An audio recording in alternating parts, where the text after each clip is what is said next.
L'extra interview, c'est une personnalité qui dévoile une parcelle d'elle-même à travers son amour du cinéma et des séries. On connaît de Joyce Jonathan la douceur, elle qui chante de sa voix cristalline l'amour et ses désillusions sur fond de ballades folk et de mélodies délicates. Mon bonheur, c'est toi. Mon bonheur, tu le sais. C'est toi et moi sur l'oreiller.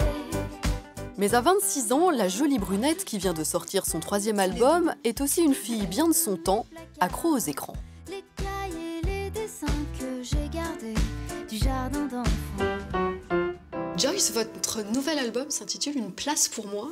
Oui. Quelle est la place que vous avez la sensation de rechercher en tant qu'artiste ou que peut-être vous avez déjà trouvée? C'est en tout cas le fait de me sentir à ma place, légitime, me dire que j'ai pas l'impression de débarquer dans un métier qui est pas fait pour moi. Et puis là, avec ce 3e album, j'ai le sentiment en tout cas que c'est plus un hasard, que ça se fait parce que voilà, c'est peut-être vraiment mon métier maintenant. Et puis ça parle aussi du fait de trouver sa place auprès de quelqu'un. Parfois, on rencontre des personnes qui sont trop écrasantes, à côté de qui on ne trouve pas forcément sa place. Et on a envie d'y croire, se dire que ça peut marcher comme histoire, mais en fait, il n'y a pas forcément une place pour nous à côté de cette personne. Chanter l'amour sur le papier, ça peut sembler fait, refait, presque devenu cliché. Qu'est-ce que vous avez envie de raconter? De quelle façon? Qu'est-ce qui fait que la patte de Joyce Jonathan, elle est différente de tous ceux qui ont déjà chanté l'amour?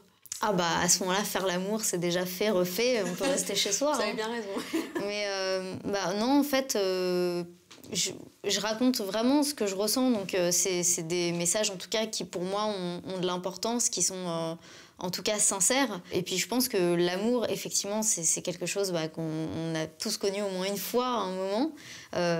Et que c'est un moteur qui est quand même assez énorme. C'est ce qui donne aussi envie de prendre soin de soi, de se lever le matin quand on est vraiment amoureux. Et je pense que c'est aussi une manière de se connaître soi-même à travers l'autre. Et c'est de ça dont parle spécifiquement cet album. Alors, il y a les chansons d'amour, il y a les films d'amour. Est-ce que c'est cliché d'imaginer que la spectatrice que vous êtes est forcément attirée par les films d'amour? Moi, j'adore les films d'amour. Je suis une grande romantique. J'adore Love Actually. J'adore... c'est pas vraiment un film d'amour, mais il y a toujours une histoire d'amour, de toute façon, dans tous les films. C'est 30 ans sinon rien. Film très, très girly. Avec Jennifer Garner. Et qui rencontre Mark Ruffalo. Ils ont une histoire d'amour dedans. Et puis en plus, le film est génial. Mais totalement girly, mais j'assume, j'adore. Comment a débuté votre initiation à l'écran, au cinéma ou aux séries? Alors en fait, c'était assez chaotique quand j'étais petite parce que mon père était OK pour qu'on regarde la télé avec mes 2 grandes sœurs, seulement si on regardait des films sous-titrés. Donc des films anglais sous-titrés. Donc ça devenait super chiant tout d'un coup, parce qu'on galérait, c'était plus du tout sympathique comme moment. Et à part les Disney, qu'on avait le droit vraiment de regarder normalement.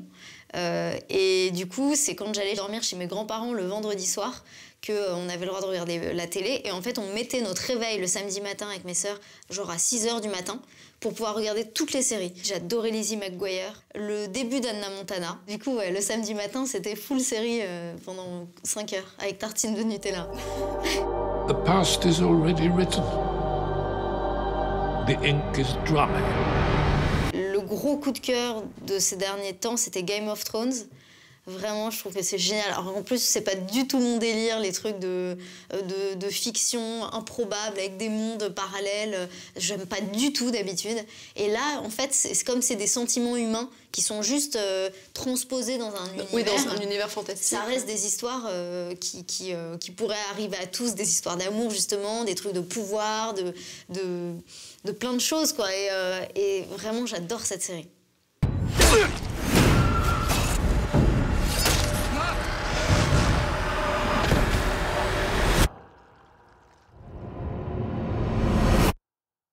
They have no idea what's going to happen.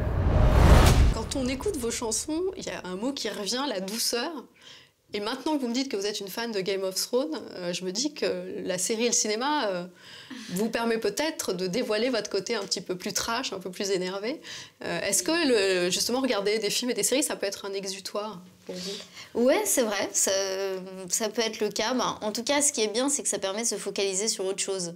et que, je sais pas, quand on est stressé ou même qu'on a un chagrin, ou quel qu'il soit, je sais que moi j'ai pu me faire 2 saisons de Dexter dans ce genre de moment. Ah oui, donc oui, Ouais. le serial killer pour évacuer une forme de violence C'est vrai, personnelle. c'était Ouais. pas mal, ouais. Et petite Scream, par exemple, ça me faisait très très peur. Ou X-Files, j'en dormais pas la nuit. Ouais, ça me ressemble pas forcément, mais c'est vrai que je peux avoir une petite addiction pour le côté un peu autodestructeur. Les trucs qu'on aime bien regarder, on sait que ça nous fait du mal, mais c'est sympa quand même. C'est bon quand même. Ouais. Ouais. Et le cinéma, qu'est-ce qui va vous amener dans les salles? Est-ce que vous allez en salle? Parce que Ouais. Ah, j'adore aller au cinéma. Alors, aussi bien ce que j'appelle les films du dimanche, c'est genre les 30 ans sinon rien, quoi. J'adore Wes Anderson aussi. Les films des frères Cohen aussi, j'ai vu dernièrement avec César, le dernier, qui est assez concept. Et donc, j'ai pas un style particulier quand je vais au ciné. non, mais quand vous me dites les frères Cohen, Wes Anderson, il y a quand même Ouais, un petit côté, ça c'est vrai que c'est assez original, similaire. un peu décalé. Oui, mais alors j'adore aussi Freaky Friday, quoi. Enfin, ou je sais pas, Oui, ça peut être aussi un côté tous les girly. films avec Lindsay Lohan, je les adore.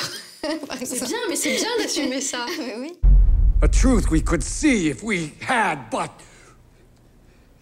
if we had faith, cut. Mr. Mannix, What's up? the director can't find Baird Whitlock. Somebody slipped it under my door. We have your movie star. Gather $100,000 and await instructions. Who are we? The future. Quelle est la sensation que vous recherchez le plus devant un écran? De m'échapper, de vraiment d'être happée par un film ou une série et de penser qu'à ça. Mais c'est un piège parce que après on fait rien d'autre, quoi. Alors s'il fallait résumer, quelle spectatrice êtes-vous, Joyce Jonathan? Une spectatrice passionnée. C'est le désir. Je sais qu'au fond, l'amour, l'amour, l'amour sans toi n'a pas de raison. Une spectatrice passionnée qui assume autant son côté fleur bleue qu'un peu décalé, pas si sage la donzelle.